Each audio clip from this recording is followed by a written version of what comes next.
Boa noite a todos, meu nome é Rafael e eu sou aluno da disciplina de Auditoria Contábil e estarei apresentando as minhas questões comentadas quanto ao Fórum 2B. Quanto à questão número 1, estarei explicando a importância da amostragem utilizada pelo auditor.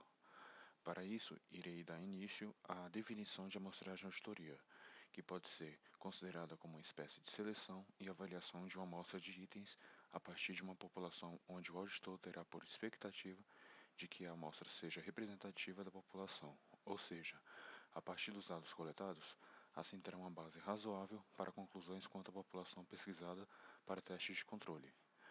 Agora darei início à amostragem, como ela é utilizada pelo auditor e qual o seu objetivo em si, que será de obter evidências suficientes e apropriadas para determinar se as demonstrações financeiras estão preparadas em conformidade com a estrutura de relatórios financeiros aplicados a ela.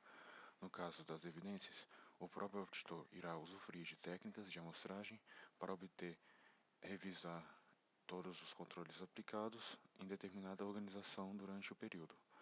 Por isso, é um método fundamental hoje em dia, praticado pelos auditores com finalidade de tomar as suas decisões de auditoria baseadas nas evidências obtidas por meio da amostragem.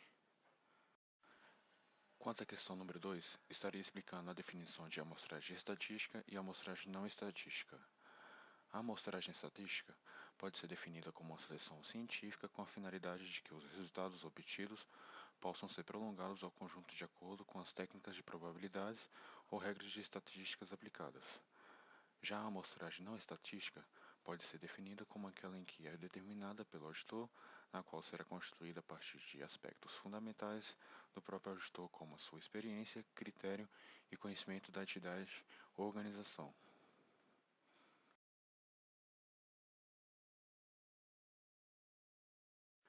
Ainda com relação à amostragem estatística e não estatística, para isso irei dizer qual a diferença entre as duas amostragens, onde a primeira pode ser determinada pela teoria das probabilidades e a não estatística a partir de julgamentos tomados pelo próprio auditor. O auditor poderá adotar tanto pela estatística e não estatística para se obter de provas suficientes e apropriadas. Quanto ao seu aspecto de avaliação, a não estatística será baseada no julgamento do próprio auditor, enquanto a estatística será por suportar o julgamento do próprio auditor, ou seja, para que o risco de amostragem possa ser medido através de ferramentas e técnicas de amostragem. Ainda com relação à amostragem estatística e não estatística, para isso irei dizer qual a diferença entre as duas amostragens, onde a primeira pode ser determinada pela teoria das probabilidades e a não estatística a partir de julgamentos tomados pelo próprio auditor. O auditor poderá adotar tanto pela estatística e não estatística para se obter de provas suficientes e apropriadas. Quanto ao seu aspecto de avaliação, a não estatística será baseada no julgamento do próprio auditor, enquanto a estatística será por suportar o julgamento do próprio auditor, ou seja, para que o risco de amostragem possa ser medido através de ferramentas e técnicas de amostragem. Com relação à questão 3, irei abordar quanto às normas de auditoria, no caso da NBC-TA 530, no que ela diz a sua aplicação sobre a amostragem, onde, segundo ela, a amostragem tem como objetivo de verificar a taxa de desvio da amostragem no seu teste de controle e na verificação da distorção projetada. No teste de detalhes, visando a adequação insuficiente dos testes.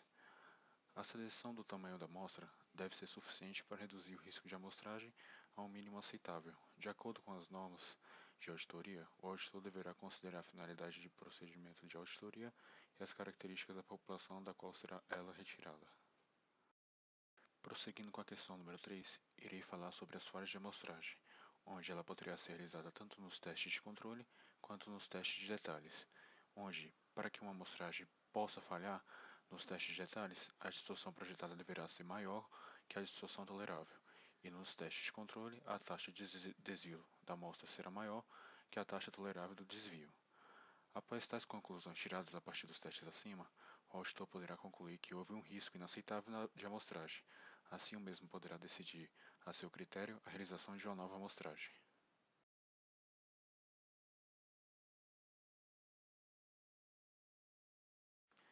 Seguindo, falarei sobre os riscos de amostragem. Quanto aos riscos de amostragem, o exemplo poderá ser aplicado nos dois testes seguidos anteriormente quanto às falhas de amostragem, tanto nos testes de controle quanto nos testes de detalhes. Nos casos acima, quanto aos dois testes realizados, O que é definido como um risco mais crítico para o auditor é de subavaliar a confiabilidade ou de aceitar os testes de detalhes de modo errôneo, dizendo que não há distorção relevante, assim poderá afetar a eficácia da auditoria.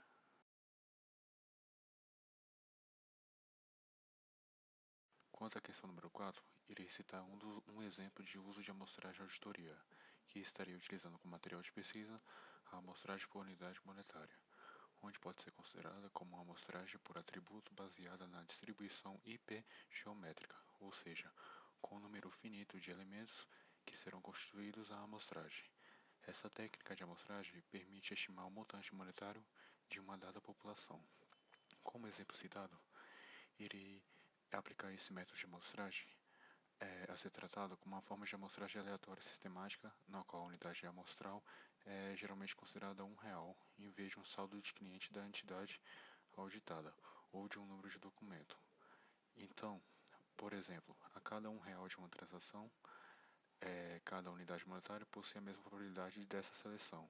Portanto, um item que tem 1.000 unidades monetárias terá uma probabilidade 1.000 vezes maior de seleção que um item que possui uma unidade monetária. Concluindo, para tal, esse método de amostragem, as distorções são projetadas à população em cada intervalo de amostragem que forem encontradas. O valor da distorção no intervalo dividido pela quantidade amostrada no intervalo será igual ao valor percentual de distorção no intervalo da amostra.